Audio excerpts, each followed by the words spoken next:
Also breaking tonight, a win for the White House in the middle of a crucial visit with French President Emmanuel Macron.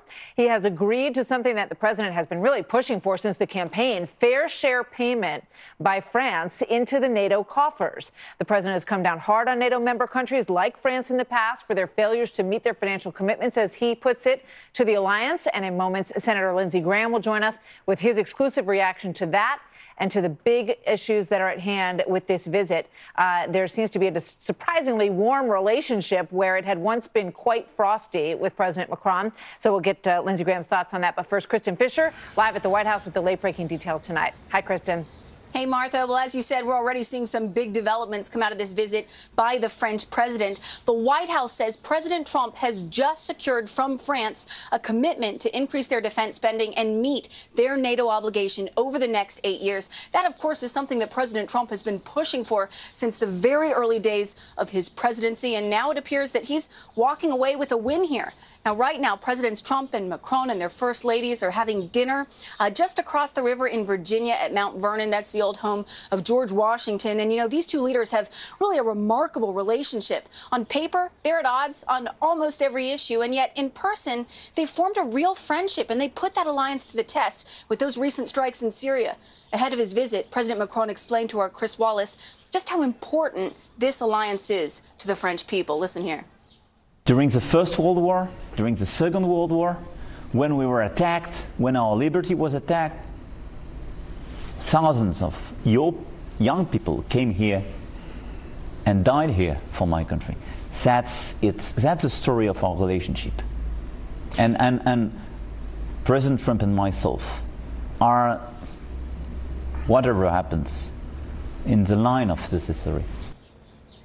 Now, in addition to the conflict in Syria, the two leaders are also going to be talking about North Korea, transatlantic trade and tariffs, climate change, and at the very top of the list, the Iran nuclear deal. President Trump has said repeatedly that he wants out, or at the very least, he wants some major changes. Macron says that he wants the U.S. to stay in. They have, of course, a May 12th deadline looming. But today, the White House press secretary said that she's sure the U.S. is going to come out on top.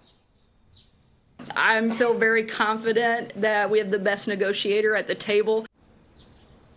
Now, tonight's dinner is really just a warm-up. Tomorrow, of course, is the big day, the first official state dinner of Mr. Trump's presidency. It'll all start tomorrow morning with a big 30-minute-long welcome ceremony on the South Lawn of the White House, then back-to-back bilateral meetings, a joint press conference in the Rose Garden, if the weather holds up. And then, of course, the big state dinner starts tomorrow evening at 7 o'clock, just in time for your show, Martha. Exactly. That's why I couldn't go. Thank you, Kristen. Good to see you tonight. Sure. They didn't invite any media, actually, or any Democrats for that matter. Here now with more, South Carolina Senator Lindsey Graham. I bet he's going. Are you going to the state dinner tomorrow night, Lindsey Graham? No, I'm not. I'm going to Chick-fil-A.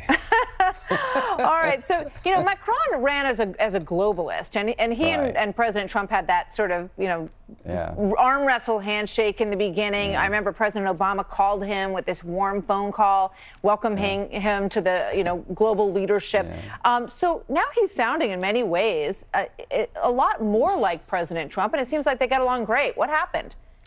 The reality of the world. I think President Macron knows if you leave Syria too soon, ISIS will come back. He understands that we need troops in Afghanistan to protect us against another 9/11. I disagree with the president of France on the Iran deal. President Trump is right. It's a weak, bad deal that ensures a nuclear arms race, but he's been a good ally. Michelin is in South Carolina. We love the French. And I think the reality of being president of a major nation during tough times has changed everybody a bit. Interesting interview over the weekend with the foreign minister of Iran, Zarif. Let's play that. I want to get your thoughts on it, Senator. Okay. Those options are ready, including options that would involve resuming at a much greater speed our nuclear activities, and those are all envisaged within the deal, and those options are ready to be implemented. So pull out of the deal, and we will, you know, fire up those all of the engines of our nuclear weapons facilities. Right. Well, President Trump, I believe, will pull out of the deal unless made better. What's bad about the deal? In 15 years, the deal collapses when it comes to monitoring the Iranian nuclear program. They can enrich and reprocess without any limitation 15 years from now. The Arabs assumed that the Iranians would get a nuclear weapon. They took the $150 billion that they're going to get from sanctions relief, build up their military. They dismembered Syria, now in Yemen. They're trying to make Israel's life holy hell. The guy you just heard is not a moderate. Their Iranians are all over Syria and Lebanon pointing rockets at Israel. So I hope President Trump will withdraw from this deal unless it's made better. Well, Macron, we know, is arguing for just the opposite. But when it comes to Syria, President Macron very much wants us to stay engaged. And here's what he said about that. Have you persuaded him to stay to help stabilize the situation there? If we leave, definitely and totally, even from a political point of view, we will leave the floor to the Iranian regime, the US, France, our allies, all the countries of the region, even Russia and Turkey will have a very important role to play in order to create this new Syria and ensure Syrian people to decide for the future. Fascinating. He's talking about building a coalition, including the Arab countries. What do you think? Right.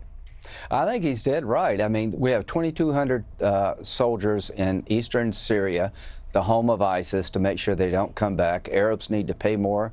They need to show up in larger numbers. But the president would make a huge mistake to leave without conditions being right. Listen to the French president, but the French president should listen to Donald Trump about the Iran nuclear deal. The Iran nuclear deal needs to be renegotiated, or we should walk away from it. But when it comes to Syria, we need to stay to protect America. You know, you may be tired of fighting radical Islam, but they're not tired of fighting you. I'd rather fight them in their backyard than ours, and that's your choices. He made a very interesting statement about the French economy and the protests that happen in the streets there. They have enormous entitlements in France, way more than we do, even if that's possible. And he said, you know, would you ever back out about your tough stance about changing these entitlement programs? And watch this.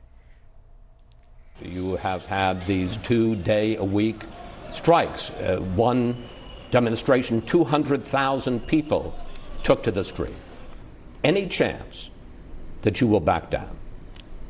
No chance. The classical way to proceed in France was to say, we have an issue. We will put new public money in order to solve this issue, which is not the right way to fix the situation. Sounds like an American conservative there, Senator. If you live long enough, anything's possible. Here's my advice to every American politician. Be as tough as the French. You'll never go wrong. Senator Lindsey Graham, always a pleasure to see you. Thank you very much. You. Enjoy your Chick-fil-A tomorrow night. We'll be having the same. Thank you.